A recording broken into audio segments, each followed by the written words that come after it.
warahmatullahi wabarakatuh. Waalaikumsalam warahmatullahi wabarakatuh. Alhamdulillah walhamdulillah thumma alhamdulillah wassalatu wassalamu ala nabiyyina Muhammad sallallahu alaihi wasallam wa ala alihi wa ashabihi ajma'in, amma ba'd. Yang sama-sama kita hormati dan kita muliakan para kasepuhan, para guru, para asatidz wal asatidzah, wabil khusus pengurus DKM Masjid At-Tarbiyah yang dikomandai oleh kapten kita Bapak Muhammad Nurul Anam. Mudah-mudahan semua seluruh pengurus masjid diberikan oleh Allah Subhanahu wa taala umur yang panjang, amin, sehingga bisa terus mengabdi memakmurkan masjid untuk umat. Dan tak lupa bapak-bapak, ibu-ibu yang terhalang oleh sehelai yang tidak bisa saya lihat, namun kalau seandainya saya bisa lihat, tentunya kebahagiaan saya di atas forum ini akan bertambah. Kalau ketemu bapak-bapak saya udah bosan, tapi kalau ketemu ibu-ibu tak tahu kenapa semangat menggelora. Bapak-bapak, amin. Ini diam aja bapak-bapak, jangan-jangan di belakang sudah diinteli oleh yang di rumah. Hadirin yang dirahmati oleh Allah Subhanahu wa taala, sebenarnya saya mau naik panggung ini agak bingung. Yang pertama, saya pertama kali di sini selama bulan Ramadan naik ke panggung ini, naik ke podium ini. Dan yang kedua, saya tadi ngobrol dengan DKM, katanya Ustadz Habibi yang namanya kultum itu cuma 7 menit. Kultum kuliah 7 menit. Bolehlah dikorting atau dikasih toleransi sampai 10 menit. Saya jadi bingung. Saya yakin dari tarawih pertama sampai malam keberapa ini? Berapa? 14. Sudah berapa orang yang naik panggung ini? Jadi saya kehabisan materi kan. Mau bicara tentang iftar, keutamaan berbuka puasa, saya yakin sudah ada yang ngomong.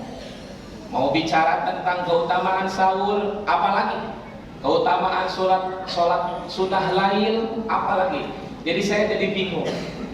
Di tengah kebingungan akhirnya saya melihat pas kesini tadi, melihat kebetulan kesininya sebelum maghrib, melihat orang-orang yang berjualan, berjibaku di pinggir jalan luar biasa, dan mereka semuanya tersenyum, mengeluarkan aura senyuman. Nggak tahu apakah senyumannya dagangannya laris atau karena senyumannya mau ketemu keluarga pulang kampung, atau mungkin senyumannya sudah dijanjiin sama suaminya di rumah, Dek, sayang, ayah, nanti lebaran abah, bapak, aa, papa, pepet, apalagi akan belikan baju. Bajunya berapa? 7. Karena kalau pulang kampung Pak, kalau saya di pulang kampung, istri saya itu di Kediri. Kebetulan ada di Kediri sini. Kalau di Jawa lebaran itu bukan sehari Pak. Berapa hari? 7 hari. Berarti kalau lebarannya 7 hari, nah istri mintanya 7 baju lebaran Pak. Bayangin. Tapi alhamdulillah aja tiap hari karena statusnya ustaz, alhamdulillah tiap hari keliling. Jadi alhamdulillah ketutup insyaallah sama amplop. Hadirin yang dirahmati oleh Allah Subhanahu wa taala. Pada kesempatan ini saya ingin membicara tentang kebahagiaan di bulan Ramadan. Kira-kira ibu-ibu semuanya kalau masak kolak, masak goreng pisang, buat sayur, buat mendoan, buat lontong di rumah, bahagia tidak? Senang tidak? Senang tidak Bu? Kalau bulan Syawal atau bulan sebelum Ramadan, kira-kira kebiasaan ibu di rumah seperti itu enggak? Tidak. Ibu-ibu saja bangun jam 4 atau jam 3 sahur, masak, senang, berbahagia. Begitupun juga sore hari masak kolak dan lain sebagainya, ikut senang. Bapak-bapaknya juga, walaupun dalam hati Bu, bapak-bapak itu sebenarnya tidak senang. Makin hari makin mendekati lebaran, jantung makin besar, makin membesar, denyut jantung makin ketebak apa coba kira-kira? Tak tagihan banyak. Saya itu kalau lihat WA istri sana di rambutan, itu kalau ada istri punya kelompok ibu-ibu yang suka ngerumpi 5 grup WA, maka kelima-limanya setiap hari nawarin terus, ada yang nawarin. Ada hijabnya seperti ini, ada gelangnya ini, ada lain sebagainya. Makanya saya kalau istri, panggilnya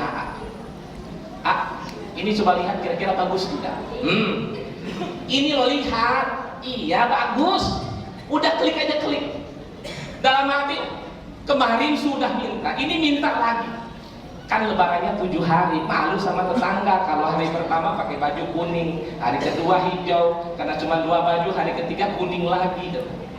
Tapi dengan itu semuanya, alhamdulillah kita semuanya merasa bahagia. Kenapa? Karena siapa yang tidak merasa bahagia kalau sudah bertemu dengan yang namanya Idul Fitri.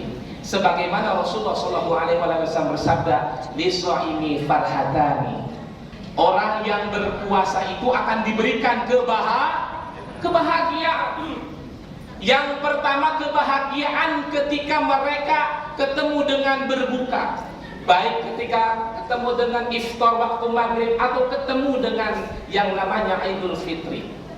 Orang akan berbahagia, baik yang tidak punya bekal untuk pulang kampung ataupun yang punya bekal untuk pulang kampung pasti akan bahagia, Pak, Bu. Orang yang bekerja jauh di seberang sana, walaupun tabungannya hanya cukup ongkos, mereka akan bela-belain untuk datang ke kampung, betul tidak? Betul tidak? Di sini ada yang pulang kampung? Ada. Bela-belain untuk apa? Untuk menjemput yang namanya kebahagiaan. Sebentar, ini sudah jam berapa? 10 menit. Ada waktu 4 menit lagi.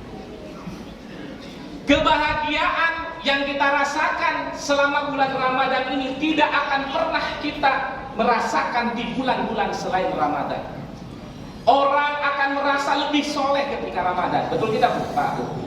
Betul tidak? Yang tadinya, Bu, tetangga saya pas dekat rumah, tidak pernah ke masjid. Tidak pernah ke masjid.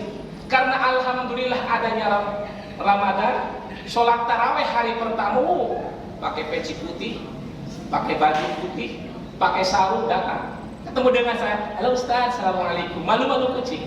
Sampai kayaknya dia itu mau masuk ke masjid itu lupa bentuk dan potongannya masjid itu seperti apa dalamnya.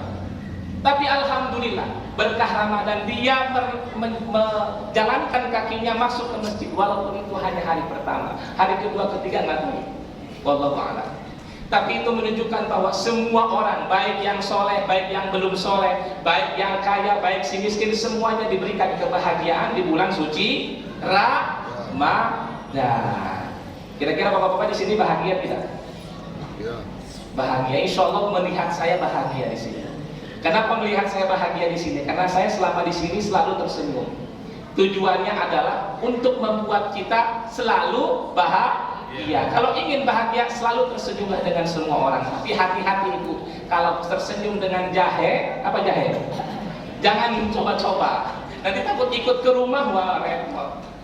Hadirin yang dirahmati Allah Subhanahu wa taala, yang dikatakan oleh Nabi Muhammad SAW tentang kebahagiaan tadi, bahwa kita insya Allah umat manusia, umatnya Nabi Muhammad SAW yang menjalankan puasa penuh di bulan Ramadan akan mendapatkan kebahagiaan. Bahkan kebahagiaan yang kita rasakan berbeda dengan kebahagiaan yang dirasakan oleh para sahabat zaman dahulu.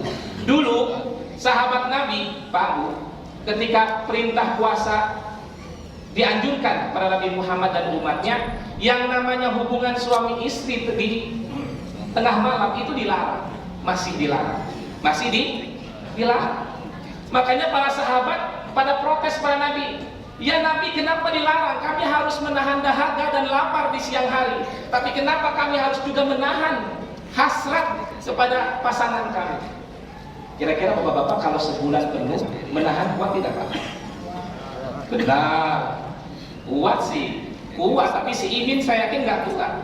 Makanya Allah Subhanahu wa taala berfirman dalam surah Al-Baqarah ayat 187, "Uhilla lakum lailatus syiyam arrafathu ila nisaikum." Inilah ayat dasar yang menganjurkan dan diperbolehkannya kita untuk berhubungan bersama istri kita di kala malam hari. Tapi yang menjadi pertanyaannya adalah malam hari habis buka masih anak-anak ramai. Habis taraweh anak-anak main HP masih ramai. Tidurnya jam 11. Jam berapa? Betul tidak? Udah jam 12 kita bangun istri. Bangun apa? Jadwal. Capek. Mau sahur. Akhirnya bablas 1 bulan libur tanggal merah. Wabillahi taufiq wal hidayah. Wassalamualaikum warahmatullahi wabarakatuh. Waalaikumsalam.